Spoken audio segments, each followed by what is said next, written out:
साथियों सलाम, नमस्ते, सत श्री अकाल, जय भीम, जोहार। साथियों, क्या भारतीय जनता पार्टी हेमंत सोरेन सरकार से घबराई हुई है या टाइगर जयराम महतो से बेचैन है, परेशान है? वही जयराम महतो, जेबी के एसएस वाले। दरअसल दोस्तों, देश में 9 जगह राज्यपाल बदले गए, जिसमें 6 जगह तो 6 स्टेट में नए राज्यपाल बने हैं और 3 स्टेट में राज्यपाल की अदला बदली की गई है। अब आप कहेंगे इसका संबंध हेमंत सोरेन और जयराम महतो से कैसे है? तो दोस्तों, इसके लिए आपको पूरा वीडियो देखना होगा। हम ये बातें आखिर कह क्यों रहे हैं? इन राज्यपालों की नई नियुक्ति का और अदला बदली के राजनीति से क्या रिश्ता है, क्या संबंध है? कोई रिश्ता है भी या ख्याली पुलाव हम पका रहे हैं? क्या राजनीतिक पंडितों का कहना बजा है, सही है, या सिर्फ उनकी कोरी कल्पना है? अब पहले हम जान लेते हैं दोस्तों, कहाँ कहाँ के राज्यपाल बदले। आपको एक जानकारी मिल जाए, खबर मिल जाए, उसके बाद फिर हम वीडियो कहानी की शुरुआत करेंगे। दोस्तों, हरिभाऊ किशन राव बागड़े राजस्थान के राज्यपाल बनाए गए। विष्णुदेव वर्मा तेलंगाना के राज्यपाल होंगे। लक्ष्मण प्रसाद आचार्य असम के राज्यपाल होंगे, मणिपुर का भी प्रभार संभालेंगे। गुलाब चंद कटारिया पंजाब के राज्यपाल होंगे। रमन डेका छत्तीसगढ़, CH विजय शंकर मेघालय, ओम प्रकाश माथुर सिक्किम, के कैलाश नाथन पुडुचेरी के उपराज्यपाल बने।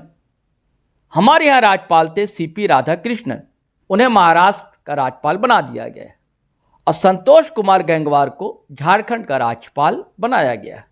अब दोस्तों, हम इससे पहले आपको पूरी कथा कहानी सुनाएं और बाँचें और आपको बताएं इसके पीछे की कहानी, अंतर्निहित कथा। इससे पहले आप हमारा चैनल सब्सक्राइब कर लीजिए और साथियों, सब्सक्राइब बटन के बगल में ही ज्वाइन बटन है, आप उसे ज्वाइन कर लें, बटन उसे भी दबाएं। थोड़ी बहुत राशि का भुगतान करना होगा, फिर आप हमारे सहयात्री बन जाएंगे। हम सफ़र होंगे आप हमारे GT रोड यात्रा में। और साथियों, फेसबुक पेज भी हमारा GT रोड लाइव के नाम से है, उसे भी फॉलो कर लें। और साथियों, आपका साथ बहुत अच्छा मिल रहा है, आप इसी तरह हमारा साथ देते रहें, हौसला बढ़ाते रहें। ये अकेला प्रयास है GT road live.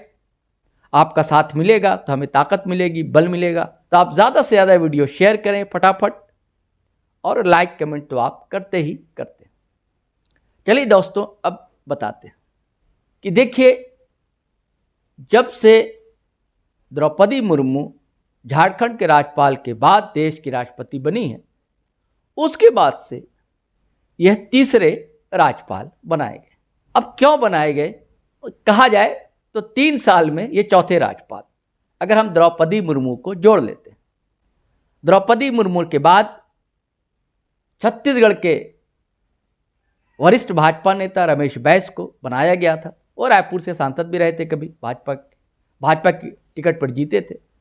Madam Murmu के बाद रमेश बैस महामहिम हुए, झारखंड के राज्यपाल बने। लेकिन ये भी रेखांकित करने वाली बात है दोस्तों कि द्रौपदी मुर्मू का कार्यकाल 6 साल 56 दिनों का रहा था। लेकिन उसके बाद पता नहीं क्या हुआ, मोदी सरकार को धड़ाधड़ बदलते गए राज्यपाल। रमेश बैस कार्यकाल 1 साल 218 दिन रहा मात्र, उन्हें महाराष्ट्र भेज दिया गया। उसके बाद दक्षिण भारत से आए राधाकृष्णन राज्यपाल बने हमारे यहाँ, उनका कार्यकाल 1 साल 135 दिन रहा। अब उन्हें भी यहाँ से रफू चक्कर कर दिया गया है। जिस तरह रमेश बैस फिर महाराष्ट्र के राज्यपाल बना दिए गए थे, वैसे ही राधाकृष्णन को राज्यपाल महाराष्ट्र का बना दिया गया है। अब इसके पीछे भाजपा की रणनीति क्या है? देखिए, कहा जाता रहा है कि शुरुआत से ही हेमंत सोरेन की सरकार को केंद्र की सरकार तंग करती रही है, या भाजपा कहे, ऐसा आरोप जो हेमंत सोरेन कई बार लगा चुके हैं। महागठबंधन सरकार के कई नेता, मंत्री, विधायक लगाते रहते हैं। और दोस्तों, उसमें थोड़ी बहुत सच्चाई भी दिखाई देती। देखिए, कई विधेयक पास हुए लेकिन अटके पड़े रह गए राजभवन में। मॉब लिंचिंग का मामला था, सरना कोर्ट का मामला है, सारे विधेयक पड़े हुए। OBC आरक्षण का मामला है, ये भी राजभवन में फाइल पड़ी हुई। उसके बाद 32 का खतियान वाला मामला, उसकी फाइल भी डंप है समझ लीजिए एक तरह से। कहा जाता है कि रमेश बैस को एक चिट्ठी मिली थी, बड़ा हो हंगामा हुआ था, आज तक पता नहीं चला वो चिट्ठी क्या थी, बड़ा शोर शराबा हुआ। तो अब तक द्रौपदी मुर्मू के बाद जितने भी राज्यपाल हुए, 2 राज्यपाल, उनसे ठीक ठाक बनी नहीं। हालांकि कहा जाता है कि राज्यपाल का पद जो निरपेक्ष होता है, राज्यपाल का पद, लेकिन अब ये सब कहने की बातें होती हैं। लोगों का आरोप है कि सीधे सीधे वो रबर स्टैंप होते हैं और केंद्र के इशारे पर ही नाचते हैं, उनके इशारे पर ही राज्यपाल आजकल काम किया करते हैं। नहीं तो क्या कारण है कि 3 साल के अंदर इतने राज्यपाल का बदला जाना? वो अभी पूरी तरह राज को समझ में नहीं पाते हैं और उन्हें यहाँ से ट्रांसफ़र कर दिया जाता है, यानी कि कहा जाता है कि बोरिया बिस्तर बांध ले। अब तो मुझे ऐसा लगता है कि अब जो कहीं राज्यपाल बनाए जाते होंगे तो बोरिया बिस्तर उनका लगता है बेडिंग वेडिंग सब बंधी रहती होगी, क्या ठिकाना कब ऊपर से आदेश हो जाए और रवानगी हो जाए। क्योंकि अभी भी जो 9 जगह के राज्यपाल बदले गए या नए राज्यपाल बने तो रातों रात ये फैसला लिया गया, रातों रात यदि सूचना जारी हुई। तो साथियों सीधे सीधे इसमें राजनीति दिखलाई देती। अगर राजनीतिक पंडित ऐसा कहते हैं तो कहीं से भी ये गलत या अनुचित नहीं लगता, क्योंकि ये तो वाजिब सी बात है कि हेमंत सरकार को कहा जाता है एनडीए में शामिल करने के काफ़ी प्रयास हुए, जब नहीं माने तो किसी तरह एक केस बनाकर उन्हें जेल के अंदर भी डाल दिया गया। हालांकि उन्हें अब जमानत पर है और हाई कोर्ट ने तो कहा भी है कि कोई सबूत ईडी पेश नहीं कर सकी। और उससे पहले भी कई बार विधायकों के खरीद फरोख्त का मामला आता रहा सामने, लेकिन बार बार परीक्षा में हेमंत सोरेन की सरकार पास होती रही। अब किसी तरह भी भाजपा चाहती है कि यहाँ पे सरकार बनाना, इस सरकार को बेदखल करना। उसकी परेशानी यह है कि आदिवासी वोट बैंक पर उसकी पकड़ बहुत ही ढीली। पिछले विधानसभा चुनाव में 28 आरक्षित सीट है आदिवासियों के लिए विधानसभा सीट, उसमें से मात्र 2 सीट भाजपा को मिल सकी थी। और इस लोकसभा में 5 आरक्षित सीटों में से 1 भी नहीं मिले, लड्डू मिला, 0, 0, 1 सीट नहीं मिली। आदिवासियों ने पूरी तरह भाजपा को, उसकी राजनीति को खारिज कर दिया। वो किसी तरह अब चाहती है कि इसका कहीं ना कहीं से इसको कैसे कंपनसेट किया जाए। तो इधर प्रयास में है डेमोग्राफी चेंज के नाम पर, बांग्लादेशी घुसपैठिए के नाम पर आदिवासी और मुस्लिम के बीच टसल तनाव पैदा करना, वोट का डिवीजन करना, इसके प्रयास में लगी हुई है। अब कितनी कामयाबी मिलेगी ये चुनाव में साफ होगा।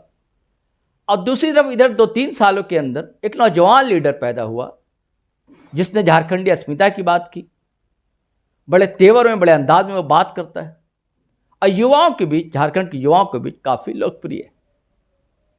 वो कुर्मी यानी महतो समाज से आता है वो लड़का, जिसे टाइगर जयराम महतो कहा जाता है। उसने ताल ठोक दी कि विधानसभा की सभी सीटों पर उतरेगा। हालांकि पहले 55 का, फिर 60 का, फिर कहा कि सभी, फिर कल उनका बयान है जयराम का कि अब फिलहाल तो 50-55 पर तैयारी हमारी है। अब इसको अपने ओर खींचने की कोशिश भारतीय जनता पार्टी ने की। बड़े ऑफर मिले, कहा जाता है कि हेलीकॉप्टर तक का ऑफर मिला, कहा गया कि 2 मंत्री बना दिए जाएंगे आपके विधायक, कहा गया कि 8 से 10 सीटों पर आप चुनाव लड़िए और गठबंधन कर दीजिए हमारे साथ।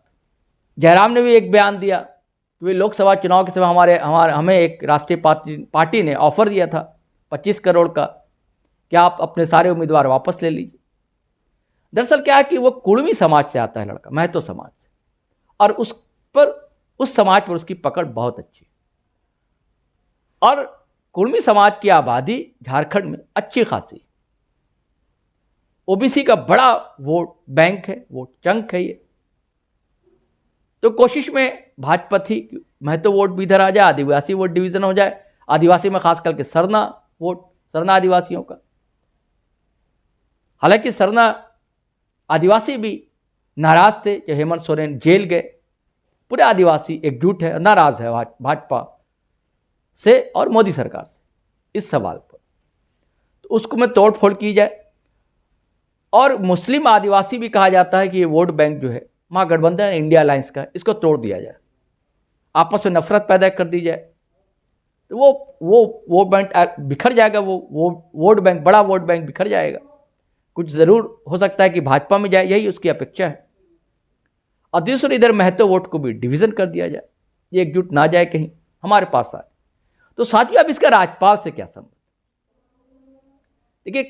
देखिए संतोष गंगवार जो पुराने भाजपा के नेता रहे, 6 टर्म तो लगातार सांसद रहे बरेली से, और उसके बाद बीच में 2 बार हारे, और फिर उसके बाद 2 टर्म फिर लगातार रहे, यानी कि 8 बार के वो सांसद। 2 टर्म वो केंद्र में मंत्री भी रहे, अटल बिहारी वाजपेयी के टर्म में भी रहे कैबिनेट में, और मोदी सरकार के कैबिनेट में भी मंत्री रहे संतोष गंगवार। और ये दरअसल कुर्मी समाज से आते हैं। देखिए, अब यहाँ समाजशास्त्रियों को कहना है कि भैया वो यहाँ का कुर्मी समाज और बिहार यूपी का कुर्मी समाज में फ़र्क है। अब पता नहीं भाजपा ने क्या समझकर भेजा है, लेकिन कुछ लोगों का कहना है कि इसीलिए भेजा गया है कि वो कुर्मी है, इसको प्रचारित प्रसारित किया जाए ताकि कुर्मी समाज में यहाँ अच्छा संदेश जाए और इसका असर पड़ोसी राज्य बिहार यूपी में भी पड़े, इसलिए बनाए। तो दरअसल ये है जो मैंने चर्चा की थी, घबराई हुई क्यों है हेमंत सोरेन सरकार से या टाइगर जयराम से, क्यों परेशान है, क्यों बेचैन। हालांकि भारतीय जनता पार्टी ने प्रयास दोनों को किए अपने पाले में लाने के, लेकिन नाकामयाब रही भाजपा। और दूसरी तरफ दोस्तों, इसके और भी कारण हैं कि कई स्टेट के जो राज्यपाल बदले गए। दरअसल लोकसभा चुनाव के बाद कई तरह की नाराज़गी सामने आई भारतीय जनता पार्टी के अंदर भी। पहली बार ऐसा हुआ कि भारतीय जनता पार्टी के नेता ही, उसके विधायक, उसके मंत्री ही, उसके सांसद ही सरकार के खिलाफ बोलने लगे, चाहे मोदी सरकार की बात हो, चाहे योगी सरकार उत्तर प्रदेश में बोलने लगे। उधर संघ ने भी इशारों में फटकार लगाई, ताकीद की थी, और कहा जा रहा था संघ और भारतीय जनता पार्टी के रिश्ते या मोदी सरकार के रिश्ते बहुत अच्छे नहीं चल रहे। तो कहा जा रहा है कि इसलिए भारतीय जनता पार्टी ने इस राज्यपाल की नियुक्ति के पीछे यह किया है कि जातीय समीकरण को साधने की कोशिश की, दूसरी तरफ अपने जो सीनियर मोस्ट लीडर थे उनको जगह देने की कोशिश की, यानी कि उनको तसल्ली मिल जाए, भाई कोई अगर नाराज़गी हो जाए, हो दिल में कोई मैल हो तो दूर हो जाए। असंघ से भी रिश्ते बेहतर करने का संदेश दिया। तो दोस्तों, ये सारी कहानी इस वीडियो की है। अब देखिए, ये राज्यपाल साहब आते हैं, यहाँ ज्वाइन करते हैं, संतोष गंगवार जी महामहिम, तो रिश्ते हेमंत सरकार से कैसे होते हैं? क्योंकि देखिए, मात्र 2 महीने कहा जा रहा है यहाँ का विधानसभा होने में रह गए हैं। तो ये कहानी थी दोस्तों। चलिए अब आज्ञा दीजिए, इजाज़त दीजिए। जय हिंद, जय भारत। तो साथियों, आपको कहानी कैसी लगी? ज़रूर रोचक लगी होगी। और आप अगर फेसबुक पर देख रहे हैं तो फॉलो कर लें हमारा पेज, और अगर आप यूट्यूब चैनल देख रहे हैं हमारा, सब्सक्राइब कर लें और बेल आइकन दबाना हरगिज़ ना भूलें। धन्यवाद, शुक्रिया।